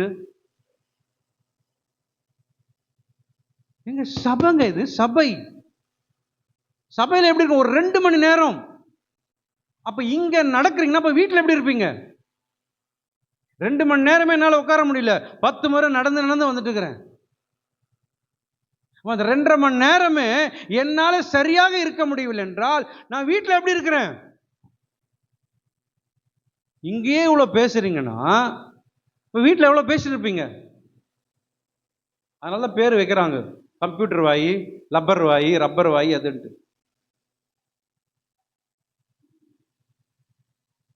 இல்லைங்க, சபை கூடி வருதலை விட்டுவிடக்கூடாது. சபை கூடி வரும் பொழுது ஒருவர் உற்சாகப்படுத்த வேண்டும். நம்மளே அப்படி இருந்தோம்னா புது விசுவாசம் நீங்க கூட்டு வரீங்க, அவங்க அப்படிதான் இருப்பாங்க. ஒரு வார்த்தையும் பேசாதீங்க. உண்மையான ஏதாவது இதுக்கு பேசலாம். பிரதர் என்ன வார்த்தை பிரதர் சொன்னாரு, என்ன வசனம் சொன்னார், அது பேசுங்க. கொஞ்சம் அவனை பாரு, அது பாரு எப்படி பண்ணிட்டு பாரு. அதுக்கு அவன் சினிமா தேட்டரா இது? நான் சீரியஸாக பேசுகிறேன், சிரிப்பதற்காக அல்ல. இது சினிமா கொட்டாக கிடையாது. இது சினிமாவில் வந்து உட்காந்துருக்கல, நம்ம நாடக மேடையில் வந்து உட்காரல, நம்ம தேவ சமூகத்தில் உட்கார்ந்து இருக்கிறோம். இந்த நினைவு வருங்க. கிண்டலும் பரியாசமே நிறுத்துங்க. ஒரு 2.5 மணி நேரம் சபையில் உங்களால் உட்கார முடியவில்லை என்றால் உடைய சமுதாயத்தில் எப்படி வாழ்றீங்க? அடுத்த வசனம், என் போதகர் சொல்லை நான் கேளாமலும் எனக்கு உபதேசம் பண்ணுகிறவர்களுக்கு என் செவியை சாயாமலும் போனேனே. எங்க தெரியுமா அப்புறம் அறிக்கை பண்றீங்க? சபையில வந்து எல்லாரையும் என்ன மன்னிச்சிடுங்க, நான் அப்படியா பண்ணிட்டேன். சபைக்குள்ளும் சங்கத்துக்குள்ளும் கொஞ்சம் குறைய எல்லா தீமைக்கும் உள்ளானனே என்று முறையிடுவாய். இதுதான் உண்மை. ஏன்னா ஐயோ நான் இவ்வளோ தப்பு பண்ணிட்டேனே, இவ்வளோ பண்ணிட்டேனே, கடிந்து கொள்ளுதலை என் மனம் அலட்சியம் பண்ணினதே. சில பேர் இது ஒரு சாக்கு போக்கு, யார் தான் ஒழுங்கா இருக்கிறா. சில பேர் நம்ம சொல்லலாம், நீ ஒழுங்கா இரு, ஃபர்ஸ்ட் சபைக்கு போறிய ஒழுங்கா இரு, அதுக்கப்புறம் நான் பார்க்குறேன். நீயே ஒழுங்கா இல்லை, யாரையும் பார்க்காதீங்க, நான் எப்படி இருக்கிறேன். ஆமென். அப்போ இன்றைக்குள்ள நவீன சபைகள் எந்த அளவுக்கு ஜனங்களை கொண்டு செல்கிறது, தடவி கொடுத்து கொண்டே போகிறது. கேட்பதுக்கு ரொம்ப கஷ்டமா இருக்குங்க. என் போதகரின் சொல்லை நான் கேளாமலும் போய்விட்டேனே. இன்றைக்கு எப்படி தெரியுமா சபை இருக்குது? எப்படி தெரியுமா இன்னைக்கு போயிட்டு இருக்குது? நான் ஏதாவது சொல்லிட்டா உடனே கோபம் வந்துடுது. விசுவாசிங்க, என்னதான் இருந்தாலும் பிரதர் அப்படி சொல்லக்கூடாது. எதுக்காக நான் சொல்றேன்? நான் மனம் திரும்புவதற்காக. பக்கத்தில் பார்த்து சொல்லுங்க, எதற்காக தேவன் என்னோட பேசுறாருன்னா, நான் மனம் திரும்புவதற்காக. அவைகளை நான் குறை சொல்லக்கூடாது. நான் ஒன்று சொல்லிட்டா 10 ஆன்சர் வச்சிருப்பாங்க. அருமையான சகோதரி சகோதரியே, 13வது வசனத்துல என் போதரின் சொல்லை நான் கேளாமலும் எனக்கு உபதேசம் பண்ணினவர்களுக்கு என் செவியை சாயாமலும் போனேனே. அடுத்த வசனம், சபைக்குள்ளும் சங்கத்துக்குள்ளும் கொஞ்சம் குறைய எல்லா தீமைக்குள்ளானேனே என்று முறையிடுவாய், புலம்புவாய். நம்முடைய தவறுகளை சுட்டு காட்டுகிற சத்தியத்தை கேட்டு கீழ்ப்படிந்து அதை வாழ்கிறவர்கள் பாக்கியவான்கள். மூடரின் பாட்டா ஞானியின் கடிந்து கொள்ளுதலா? ரெண்டு சில பேர் சொல்லுவாங்க தெரியுமா, எதனா ஒன்று மனசில் நினச்சிக்கோ, தொடு அப்படின்வாங்க. இதை தொட்டாலும் அதுதான், அது தொட்டாலும் அதுதான், இவர் மைண்டில் வச்சுருப்பாரு. அப்ப நான் வாழ்றது மூடரின் பாட்டா, கடிந்து கொள்கிற உபதேசமா? கடிந்து கொள்கிற உபதேசம் ஞானியின் இடத்துல இருந்து வருகிறது. ஞானி யாருங்க? டென்ஷனா? இயேசு கிறிஸ்து. சொல்லுங்க பார்க்கலாம். இயேசு கிறிஸ்து தான் பேசுகிறார். ஆமென், ஆமென். அப்போ சபையில் பேசப்படுவதை தாழ்மையாக ஏற்றுக்கொள்ள வேண்டும், எதிர்த்து பேசவே கூடாது. தாவீது பெரிய ராஜா. வாசிக்கலாமா? 2 சாமுவேல் 12ஆம் அதிகாரம் 12வது வசனத்துல ஒரு தீர்க்கதரிசி வந்து தாவீதை பார்த்து, டேய் நீ தப்பு பண்றடா, நீ தப்பு பண்ற. எவ்வளவு பெரிய ராஜா, அவர்தான் அதிபதி. என்னைக்குமே நான் தாழ்வில் இருக்கும் பொழுது யாராவது என்ன சொன்ன ஆலோசனை எடுத்துப்பேன். மனுஷன் அப்படிதான். நான் கொஞ்சம் மேல ஒரு பொசிஷன்ல இருக்கும் பொழுது அப்போ யாராவது சொன்னா ஏத்துக்க மாட்டேன். ஆனா இங்க தாவீது ராஜா பெரிய லெவல்ல இருக்காரு. இப்போ வாசிங்க. நீ ஒளிப்பிடத்தில் அதை செய்தாய், நீ ஒளிஞ்சிருந்து செய்தப்பா, நானோ இந்த காரியத்தை இஸ்ரவேலர் எல்லாருக்கும் முன்பாகவும் சூரியனுக்கு முன்பாகவும் செய்விப்பேன் என்றார் என்று சொன்னான். அப்பொழுது தாவீது நாத்தானிடத்தில், நான் கர்த்தருக்கு விரோதமாய் பாவம் செய்தேன். நாத்தான் தாவீதை நோக்கி, நீ சாகாதபடிக்கு கர்த்தர் உன் பாவம் நீங்க செய்தார். நம்ம செய்ய வேண்டியது என்ன தெரியுமா? ஒண்ணு, ஐ சரண்டர் லார்ட், என்னை ஒப்பு கொடுக்கிறேன். அப்ப சத்தியத்தை கேட்கும் பொழுது உடனே கீழ்ப்படினோம். மூடரின் பாட்டு நமக்கு அது இனிப்பாகவும் இருக்கும், நல்ல சந்தோஷமா இருக்கும். அது விஷம். அந்த இனிப்பை சாப்பிட்ட பிறகு விஷமா மாறும். ஒரு நாள் வரும் பொழுது நம்மை கொன்றுவிடும். நாம் பெருமை அடைகிற சத்தியம் வேண்டுமா, அல்லது நம்மை சீர்தூக்கி நிலைநிறுத்துகிற சத்தியம் வேண்டுமா? நீங்க சூஸ் பண்ணீங்க. கதை நல்லவர். ஆமென். இன்னும் ஒரு 10 நிமிஷத்தில் நான் முடிச்சிடறேன். பிரசங்கி 5:5. இது 2வது காரியம், 2வது ஆலோசனை. 4 காரியத்தை நான் சொன்னேன். 2வது ஆலோசனைக்குள்ள இப்போதான் நுழையிறோம். நம்ம இது என்னன்னு பார்க்க முடியுமான்னு பார்க்கலாம். தொடர்ந்து நம்ம அடுத்த வாரம் பார்க்கலாம். 5ஆம் அதிகாரம் 5வது வசனம். பிரசங்கி 5ஆம் அதிகாரம் 5வது வசனம். நீ நேர்ந்து கொண்டதை செய்யாமற் போவதை பார்க்கிலும் நேர்ந்து கொள்ளாதிருப்பதே நலம். எல்லாரும் சேர்ந்து சொல்லுவோமா? நீ நேர்ந்து கொண்டதை செய்யாமற் போவதை பார்க்கிலும் நேர்ந்து கொள்ளாதிருப்பதே நலம். ஒரு நாள்ல நான் உடன்படிக்கை செய்தேன். எப்ப நான் செய்தேன்? ஆகாஷ், நம்ம எப்ப செய்தோம்? நம்ம ஞானஸ்தானம் எடுக்கும்போது ஒரு உடன்படிக்கை பண்ணினேன். கிறிஸ்துவுக்குள் நான் புது சிருஷ்டி ஆகிறேன், பழையவளெல்லாம் ஒழிந்து போயின, எல்லாம் புதிதான. அப்ப இருக்கிற ஒரு பயம், அப்ப இருக்கிற ஒரு தெளிவு என்கிட்ட இப்ப இல்லை. உடன்படிக்கை செய்து இப்ப நான் செய்யாம இருக்கிறேன். இந்த வசனத்தை அநேகர் தப்பா பிரசங்கிக்கிறாங்க. இந்த வசனத்தை நிறைய பேர் தப்பாக பிரசங்க பண்றாங்க. நீ தேவனுக்கு ஒரு பொருத்தனை பண்ணி கொண்டால் அதை செலுத்த தாமதியாதே.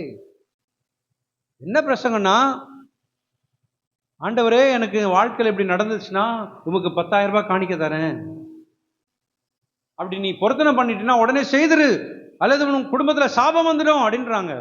ஆனா அதுக்கு இல்லை. இது அதனுடைய மேல் வசனத்தை 4வது வசனத்தை வாசிங்களேன். நீ தேவனுக்கு ஒரு பொருத்தனை பண்ணி கொண்டால் அதை செலுத்த தாமதியாதே. அவர் மூடரில் பிரியப்படுகிறதில்லை. நீ நேர்ந்து கொண்டதை செய். நீ தேவனுக்கு ஒரு பொருத்தனை பண்ணி கொண்டால் அதை செலுத்த தாமதியாது. அதாவது ஒரு பையன் பாட புத்தகத்தை கையில் வச்சுக்கிட்டு, நம்மளாம் பண்ணியிருக்கணும்ல, நான்லாம் பண்ணியிருக்கிறேன். படிக்க சொன்னா பாட புத்தகத்தை கையில் வச்சுக்கிட்டு படிக்காம அவன் வேற எதையாவது செய்துட்டு இருக்கிறான். அவன் படிப்பதற்கு படிக்காமல் இருந்திருக்கலாம். அப்போ அவனை போய் நம்ம என்ன பண்றோம்? நம்ம அடிக்கிறோமா இல்லையா? சொல்லுங்களேன், உங்ககிட்ட தான் பேசுறேன். ஆனா அவன் படிக்கிறானா படிக்கலையா நம்மளுக்கு தெரியுமா தெரியாதா? தெரியாது. பேரண்ட்ஸுக்கு தெரியாது. ஆனா கையில புக்கு வச்சிருக்கிறான். ஆனா நமக்கு தெரியாது. ஆனால் எக்ஸாம் வரும்பொழுது அவனுக்கு ரிசல்ட் வரும்போது தான் பேரண்ட்ஸுக்கு தெரியுது. நல்லா புரிஞ்சுங்க. அப்போ அதே போலதான் நான் ஞானஸ்தானம் எடுத்த பின்பு தேவனே உம் சித்தம் செய்ய வந்திருக்கிறேன் என்று சொல்லிட்டு செய்யாம இருக்கிறோம். நம்ம. எனக்கு தெரியாது, நான் பார்க்கல, ஆனா தேவன் பார்த்து கொண்டு இருக்கிறார். அப்ப நல்லா கவனிக்கணும். நான் உடன்படிக்கை செய்தது எந்த அளவுக்கு முக்கியம் என்றால், அதாவது ஒரு பிரதருக்கு வாக்கு கொடுக்குறோம். நல்லா கவனிங்க. ஒரு பிரதருக்கு நான் வாக்கு கொடுக்குறேன். பிரதர், உங்கள் வீட்டுக்கு நான் 5 மணிக்கு நான் வந்துடுறேன். கொஞ்சம் நான் சொல்கிறது கவனிங்க.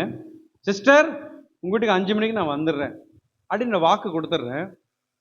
நீங்கள் என்ன பண்ணுறீங்க? வீட்டில் சமைச்சோ அல்லது எனக்கா ஏதாவது செய்து வச்சுருக்கிறீங்க. 5 மணிக்கு வராங்க, வீடெல்லாம் அப்போ தான் க்ளீன்லாம் நடக்கும், பயங்கரமாக அது நடந்துட்டு இருக்கும். நான் வரல. நல்லா கவனிக்கணும். அதே நேரத்தில் இது வேதத்தின்படி செய்தா நான் தவறாக லேட்டா போனா தப்பா ரைட்டா? வேதத்தின்படி சொல்லணும். நீங்க சொல்லுங்களேன். வேதத்தின்படி நான் இதான் ப்ராக்டிக்கலா பேசுறேன், வேதத்தின்படியும் பேசுறேன். நீங்க ஒரு பொருளை தரேன்னு சொல்லிட்டீங்க, ஒருத்தருக்கு தரேன்னு சொல்லிட்டீங்க.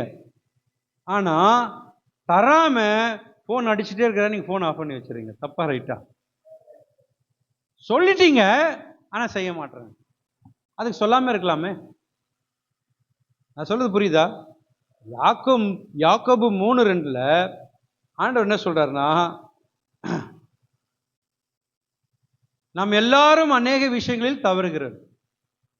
ஒருவன் சொல் தவறாதவனானால் அவன் பூரண புருஷனும் தன் சரீரம் முழுவதையும் கடிவாளத்தினால் அடக்கிக் கொள்ளக்கூடியவனுமா இருக்கிறான். சொல்றது புரியுதா?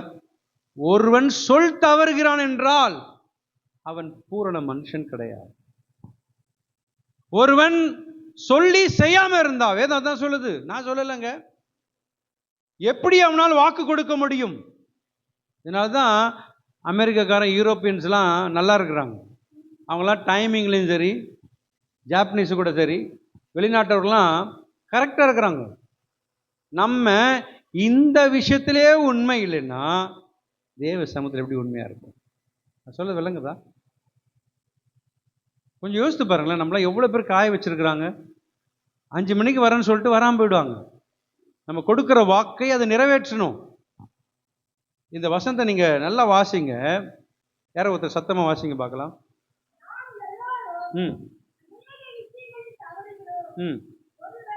அநேக விஷயங்களை தவறுமா இல்லையா? யாரா சொல்ல முடியாது நான் பர்ஃபெக்டா இருக்கிறேன்ட்டு? யாரும் சொல்ல முடியாது. வாசிங்க சிஸ்டர்.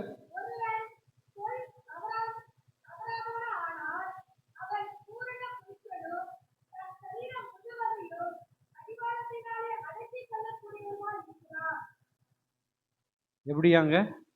அப்போ நான் சொல்றதுக்கு முன்னாடி யோசிக்கணும்.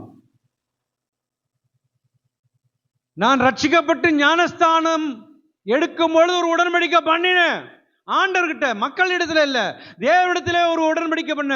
ஆண்டவரே, உம்மை விட்டு நான் பிரியாமல் இருப்பேன், அந்த பாவத்தை செய்ய மாட்டேன், இதை செய்ய மாட்டேன், நான் உமக்காக உண்மையா இருப்பேன்னு சொல்லி ஒரு உடன்படிக்கை பண்ணோம். இப்ப என்ன ஆச்சு? அதுக்கு எடுக்காமலே இருக்கலாமே. ஞானஸ்தானம் எடுக்காமலே இருக்கலாமே. ஞானஸ்தானம் என்ன விளையாட்டா? அது யோசித்து பாருங்களேன். ஞானஸ்தானம் எடுத்துட்டேன், அன்னைக்கு நான் நேர்ந்து கொண்டதை பொறுத்து இன்னைக்கு நிறைவேற்றனா, அன்னைக்கு ஒரு உடன்படிக்கை பண்ணினேன். ஆண்டவரே, நானும் நீரும் ஒன்றாயிருப்போம், உமக்காய் நான் வாழுவேன், நான் பாவங்களை செய்ய மாட்டேன், உமக்காய் மற்றவர்களை பற்றி நான் பேச மாட்டேன், உம்மை பற்றி நான் பேசுவேன், அவதூறு வார்த்தைகளை பேச மாட்டேன்னு சொல்லிட்டு ஒப்பு கொடுத்தோம். அருமையான சகோதரி, சகோதரியே, நீ உன் ஃப்ரெண்ட்ஸுங்களுக்கு, சகோதர சகோதரிகளுக்கு கூட ஒரு வார்த்தை சொன்னாலும் செய்யணும்னு சொல்றாரு நம்ம தேவன். நல்லா கவனிங்க. அவங்ககிட்ட நீ ப்ராமிஸ் பண்ணாலும் நீ செய்யணும்னு சொல்றாரு. நீ வாக்கு கொடுத்தா செய்யணும்னு சொல்லிட்டு ஆண்டவர் சொல்றாரு. ஒருவன் சொல் தவறாதவனானால் அவன் பூர்ண புருஷனும் தன் சரீரம் முழுவதும் கடிவாளத்தினாலே அடக்கிக் கொள்ளக்கூடியவனா இருக்கிறான். ஒரு வீட்டில் போய் பொண்ணு பார்க்க போறீங்க. நல்லா பிரியாணி நல்லா சாப்பிட்டு சூப்பராக செய்தீங்க, வந்து சொல்றேன்னு சொல்லிட்டு சொல்ல மாட்டாங்க. பார்த்துருக்கீங்களா? நாங்கள் உங்களுக்கு அந்த காலத்தில் லெட்ரு போடுறேன்னுவாங்க, இந்த காலத்தில் ஃபோன் பண்ணுறேன்னுவாங்க. ஆனால் அந்த குடும்பம் எவ்வளோ வேதனை இருக்கும் தெரியுமா? என்னைக்கு நான் ஃபோன் பண்ணுவாங்களா அந்த பொண்ணு ஆசையாக இருக்கும், அம்மா ஃபோன் பண்ணாங்களாம்மா. கிறிஸ்தவர்கள் இருக்கக்கூடாதுங்க அப்படி. இந்த ஃபோட்டோ பார்க்கும்போது தேவ சமூகத்தில் வைங்க. ஆண்டவரே, நான் யாரையும் துக்கப்படுத்தக்கூடாது ஆண்டவரே, எந்த பிள்ளைகளை துக்கப்படுத்தக்கூடாது. பசங்க நினைக்கிறாங்கன்னா, அங்கிள் அதுக்கெல்லாம் நாங்கள் போக மாட்டோம் அங்கிள், நாங்களே பார்த்துருவோம்.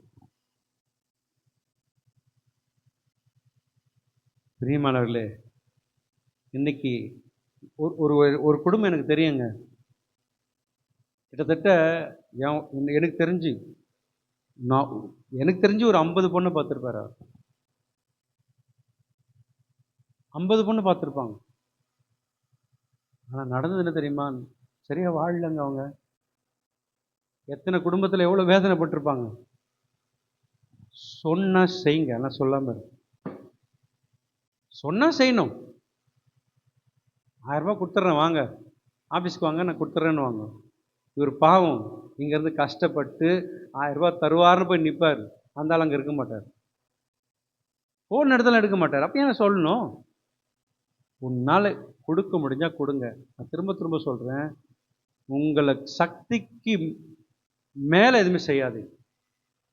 திரும்ப திரும்ப சொல்கிறேன் நான், உங்களால் ஹெல்ப் பண்ண முடிஞ்சால் ஹெல்ப் பண்ணுங்க, கடன் வாங்கி கொடுக்காதீங்க, மாட்டிப்பீங்க. அருமையான சகோதரி சகோதரியே, ஒரே ஒரு வசனத்தை மாத்திரம் முடிச்சிடலாமா? சங்கீதம் 15:4. ஆகாதவன் அவன் பார்வைக்கு தீழ்ப்பானவன், கர்த்தருக்கு பயந்தவர்களையோ கனம் பண்ணுகிறான். நல்லா புரிஞ்சுங்க. ஆணையிட்டதில் தனக்கு நஷ்டம் வந்தாலும் தவறாது இருக்கிறான். எல்லாரும் சொல்லுங்க பார்க்கலாம்.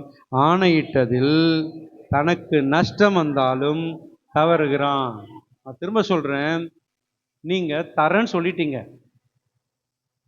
இப்போ நீங்க என்ன ஆயிடுறீங்கன்னா பிரச்சனையில மாட்டிப்பீங்க. பெருமைக்காக சொல்லிடுறோம், அதுதான் உண்மை. பெருமைக்காக என்ன பண்ணிடுறோம்? சொல்லிடுறோம் தரேன்ட்டு. ஆனா உங்களுக்கும் வேதனை, அவருக்கும். அவர் காத்திருக்கிறாரு. இவர் என்ன பண்றாரு? காசு இல்லை இவர்கிட்ட. ஐயோ நான் சொல்லிட்டேனே. அவர் உண்மை குத்துது. ஐயோ நான் சொல்லிட்டேனேன்ட்டு அவர் என்ன பண்றாருன்னா, எதையாவது வித்து கொடுக்குறாரு, அல்லைன்னா யாருக்குன்னா கடன் வாங்கி கொடுத்துட்றாரு. 2 பேருக்கும் பிரச்சனை தான். ஏன் அதுக்கு சொல்லாம இருந்துருங்க. உங்ககிட்ட ஒரு 100 ரூபாய் இருந்தா கொடுங்க, சந்தோஷமா. திரும்பி வரும்னு கேட்க, நீ திரும்ப கிடைக்கணும் எதிர்பார்க்காதுன்னு பைபிள் சொல்லுது. நம்ம பிராக்டிக்கலா வாழலாமே அங்க கொஞ்சம். நீங்க சொல்லிட்டு செய்யாம இருக்கிறது தப்பு. என்ன கூட நிறைய பேர் 4 மணிக்கு வந்துருங்க பெருவாங்க, வீட்டுக்கு போனால் வீடை மூடி இருக்கும். பெல் அடிப்பேன், ஃபோன் எடுக்க மாட்டாங்க. திரும்ப வா, அது நான் எங்கே இப்போல்லாம் பரவாயில்ல, தாம்பரத்துலேருந்து வந்து திரும்ப போன நாட்கள்லாம் உண்டு எனக்கு. யார் அப்படின்னு என்கிட்ட கேட்காதீங்க, சரிங்களா? யார் அந்த சிஸ்டரா, எப்படி அப்படி செய்யலாம்? ஆனால் ஒன்று சொல்கிறேங்க, நான் சொல்லிட்டேன்னா செய்யணும். நான் யாருடைய பிள்ளைங்க சொல்லுங்களேன், பக்கத்து பசங்க. நான் இயேசுவின் பிள்ளை. பயம் இல்லை, அதெல்லாம் 2வது. நான் இயேசுவின் பிள்ளை, சொன்னதை செய்வேன். பக்கத்து பாஸ் சொல்லுங்க, நான் சொன்னதை செய்வேன். சொல்லிட்டீங்க, எல்லாரும் சொல்லிட்டீங்க, செய்யாம இருந்தா அதான் வசனம் பாருங்களேன். நீ நேர்ந்து கொண்டதை செய்யாமற் போவதை பார்க்கிலும் நேர்ந்து கொள்ளாதிருப்பதே நலம். வாசித்தமா இல்லையா? அப்ப நீ தேவனுக்கு ஒரு பொருத்தனை பண்ணி கொண்டால் அதை செலுத்த தாமதியாதே. அவர் மூடரில் பிரியப்படுகிறது இல்லை. மூடரின் பாட்டு நமக்கு தேவையில்லை. நீ நேர்ந்து கொண்டதை செய். அல்லேலூயா. எல்லாரும் எழுந்து நிற்போமா?